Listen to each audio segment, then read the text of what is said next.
What's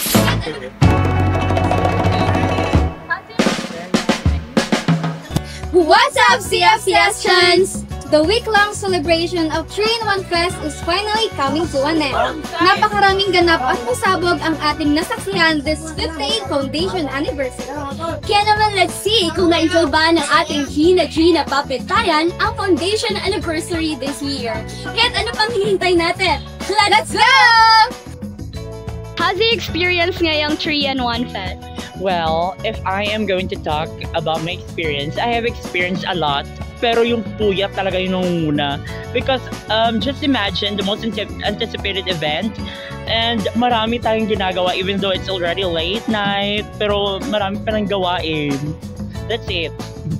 Talaga namang puyat na puyat ang ating mga kapwa students. But from 1 to 10, how would you rate your experience? I would rate my experience 7. Kasi yung 3%, kinuha lahat ng puyat ko. And even though 7, of course, nag-enjoy naman ako. I have met a lot of people during the event and made a lot of friends. That's all. Hello po! How's your experience po ngayong 3-in-1 Fest? Okay lang man siya, masaya. Madami ka ma-experience, ma-explore. Marami kang makikilala. Medyo nakakapagod lang siya, pero it's normal lang for being student, kaya enjoy lang. I agree with you, Kuya. Nakakapagod nga, pero worth it naman. So from 1 to 10, Kuya, how would you rate your experience? Para sa akin, kay mga 1 to 10, 8 siya. Kasi kahit nakakapagod siya, marami ka pa rin ma-experience, nakakikilala, nakaka-enjoy naman. How's your experience ngayong 3-in-1 Fest? Ang experience naman sa 3-in-1 Fest kay happy at the same time kapoy ka pero enjoy.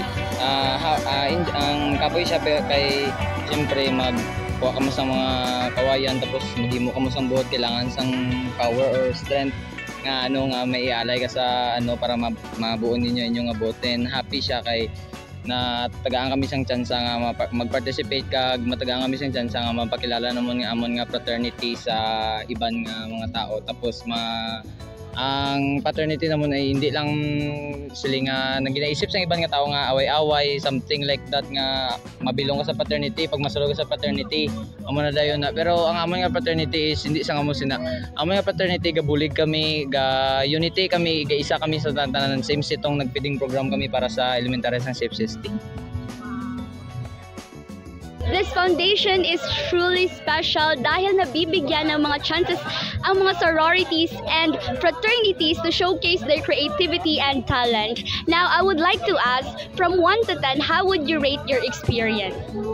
From 1 to 10, ang ma-rate ko sa ako nga experience kay 9, ay siguro 9 kay ang 1% kay ihatag namon siya by the next year kay hindi man kami ready sa karon do na kuan lang po kami nga may aragal isang boat making. So by the next year kay ihatag na namon ang full kag ang all time best namon para sa amon nga boat. So po, how's your experience po ngayong 3-in-1 Fest? So far po ang experience po namin is very good po because every activities is very fun and approachable po yung mga tao dito. So yung mga activities naman so far natapos din naman na in grande naman yung celebrations for today, for this year. Indeed, ang activities this year ay talagang pasabog talaga. So from 1 to 10 po, how would you rate your experience this year? Yes, so far we have fun this year for this activity. So I'm rate this celebration 10 out of 10.